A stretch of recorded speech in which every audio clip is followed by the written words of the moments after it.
President for all South Africans.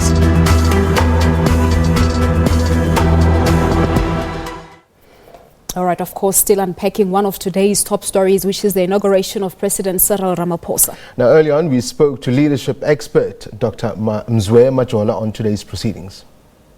I think it was a great call to move it from the Union Building to the stadium. You could feel people were so free, you know, to express themselves with dancing and with singing, and it was a wonderful day. The president swearing and the words that we must take very into cognizance are the oath of the words of the oath statement that is said. When he says I promise, or rather I swear to be faithful to the Republic. To be faithful to the Republic. Yes. Not to the ANC, but to the whole Republic. Yes. And to obey, observe, uphold and maintain the Constitution and all the law of the Republic. Meaning that he is the President of the Republic. First and foremost. First and foremost, yes. I mean, the priority should be everyone. And of course, he did say in his speech, and he has been consistent with that he is the president of the whole country, the president of the South Africa, but we know that he's also the president of the ANC. Yes. However, he must make sure that he becomes the president of the Republic. So in general terms, in broad sweeping strokes, what was your impression of his speech? It was a wonderful thing, obviously a very brief and succinct speech.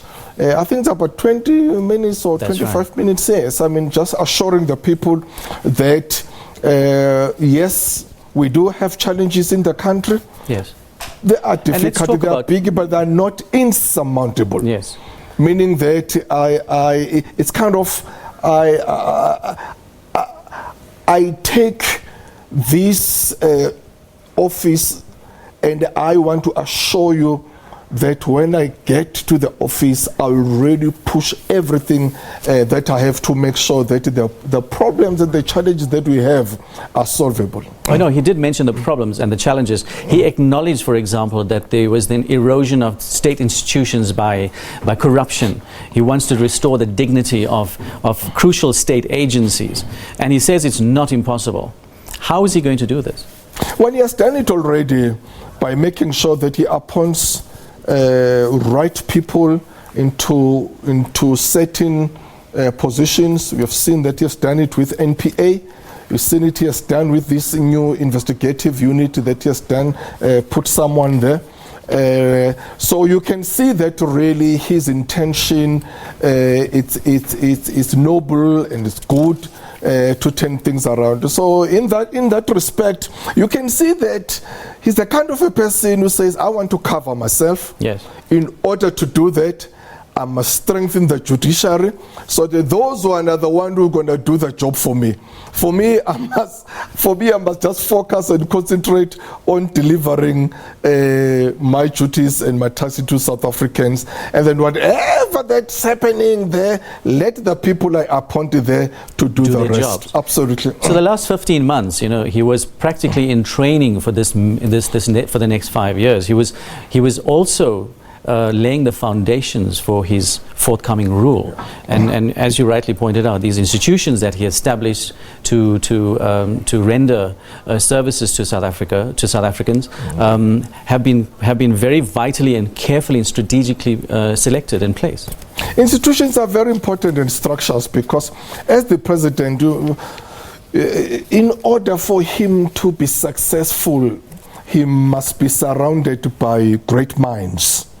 Obviously, we are waiting in anticipation to see his cabinet and also his advisors, because these are people really who will make or break him. And also look into the institutions that we have in the country, from your SARS, has done that, the SARS, the NPA, and all these institutions that we have, that he must get right people there, competent and ethical people, and those are institutions that will, as I'm saying, that will make him successful.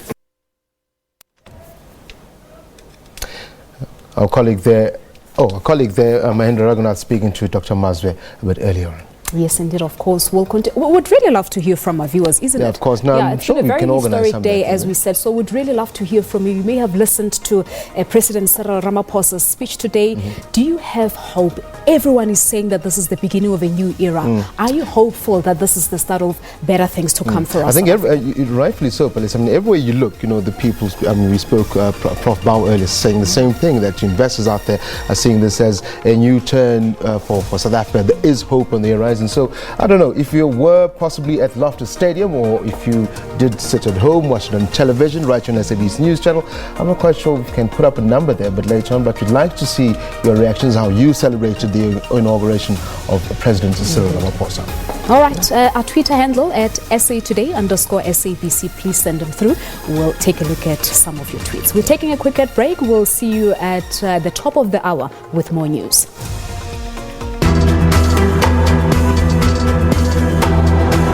I will be a president for all South Africans.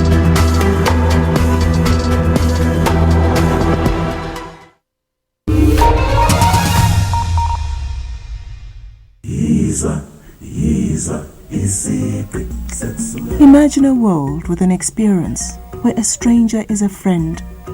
A world where any woman is your mother and any man your father. A world of racial harmony.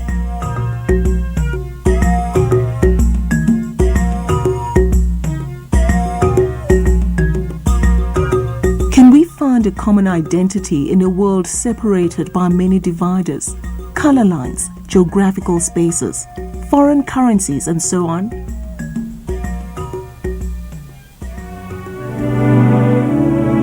I am an African. I owe my being to the hills and the valleys, the mountains and the glades, the rivers, the deserts, the trees, the flowers, the seas, and the ever-changing seasons that define the face of our native land. When the president makes a speech like, I'm an African, it's about more than identity and pride and being nostalgic and sentimental about what being Africa is not a perfect place. It isn't. I think Africans could come together to form a common African identity, especially as the youth, only if they would start the journey within. Identity is a complex issue. If I were to ask you, how would you identify yourself? People have problems with that. In some contexts, people would say, oh, I'm an Indian female, or I'm a black male, or I'm a person belonging to a particular religious group, or I'm a member of the human species. So given the context, your answer will be very, very different. Because identity is not a singular issue. Who you are, in terms of who you are accountable for, is a connection that you have to multiple faces. So identity is complex. The problem is in the word common, because there's nothing common about this continent. There's nothing common and the same about all of us, you know what I mean? I don't think Africans can come together to form a common identity, especially the youth, in the way that probably we would all want it to be. We all need to have a certain common ground, and that might not necessarily be achieved. I think it's also like one of those things. I mean, I could go into the whole deep thing of we'd have to go back thousands of years or whatever to colonize us, but I'm not going to do that. Because I'm like, I believe that if you are contributing to the continent, you know what I mean, as a young African, You know, if you're doing something to change the face of it, and, you know, not on a grand scale, it can even be on a small scale. If you're getting a job where people didn't have jobs before, you're creating jobs, whatever it is, you're doing something, you're getting an education, you are part of the continent. Firstly, let's just look at the continent. You've got the north, the west, the south. Experiences are different. So there has to be an acknowledgement, I think, of the difference. And that the difference should not necessarily harm the other one.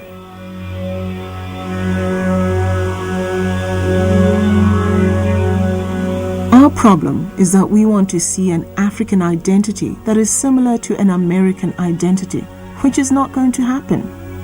Africans have always had distinct groups that understood themselves to be part of a whole.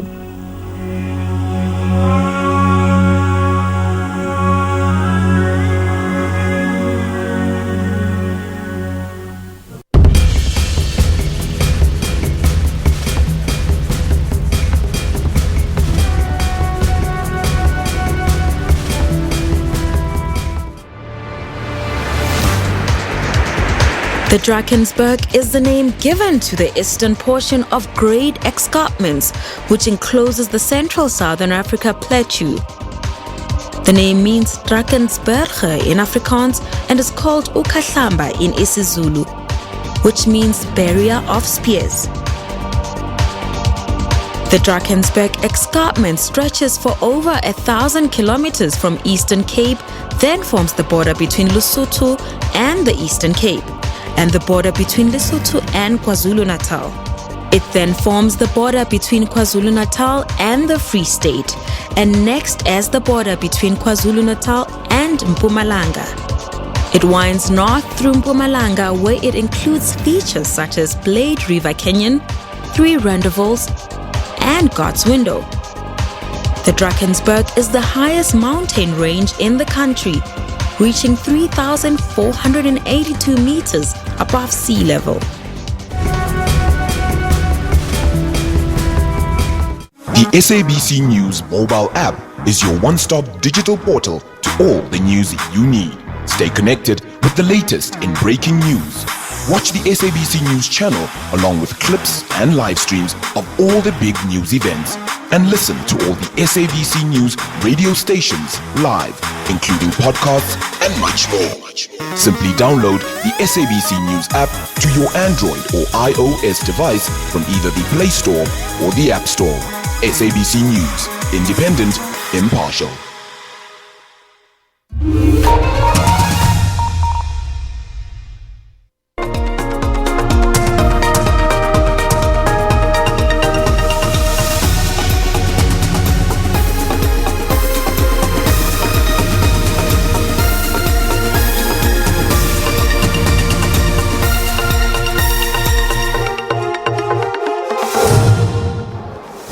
We will have to use our courage, our wisdom, and perseverance to achieve this South Africa of our dreams.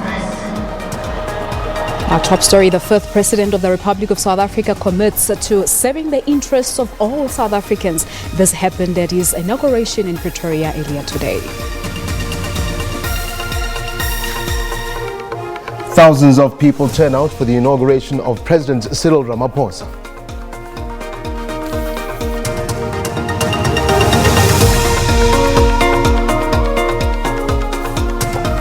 Good afternoon, it's 1600 hours Central African Time. Tabi Sositole is here with your news, alongside me is lovely Palisa.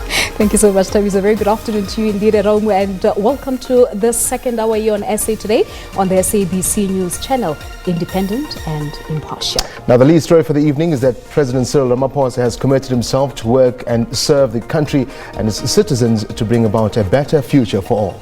In his acceptance speech after taking an oath of office at the Loftus Versfeld Stadium, the president said South Africans want action and not just words and promises. The good weather welcoming Cyril Ramaphosa to the presidency, reflecting the state of the nation he will be taking charge of. Among those attending the ceremony included former presidents, heads of state from SADC, chairpersons of the AU and the AU Commission, international guests, premiers and the Chief Justice. President-elect, would you please raise up your right hand and say, "So help me God." So help me God.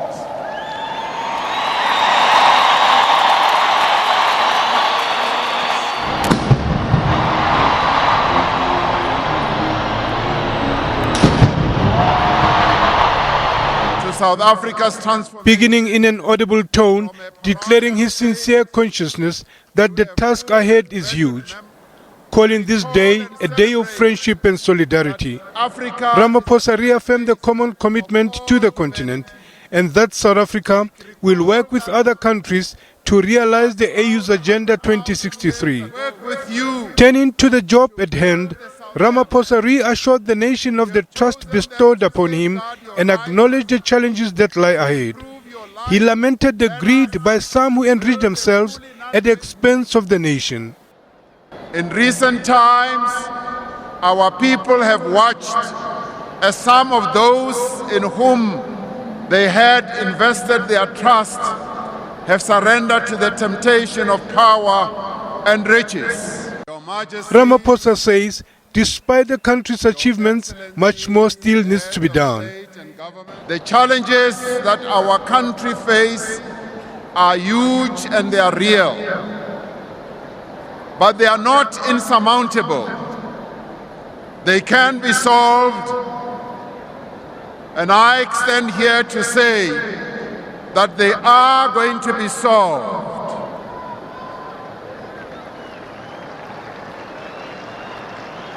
In the face of these challenges, our people have remained resolute, resilient, and unwavering in their desire for a better South Africa. Through the irrefutable power of the ballot on 8th May, South Africans declared the dawn of a new era. They have chosen hope over hopelessness. They have opted for unity over conflict and divisions. He says there has to be a better future for the country's younger generation who are the custodians of tomorrow. He said this was a defining moment for South Africans. Let us declare our shared determination that we shall end poverty in South Africa within a generation. Let us declare that when we gather to celebrate the 50th year of our freedom, there shall no longer be any person in this land who is unable to meet their basic needs. That there should be no child who goes to bed hungry.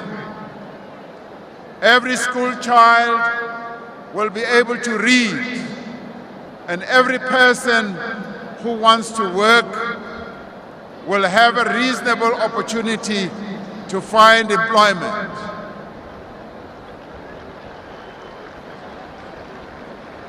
As we make this bold declaration, we are aware of the depth of the challenges that we must confront.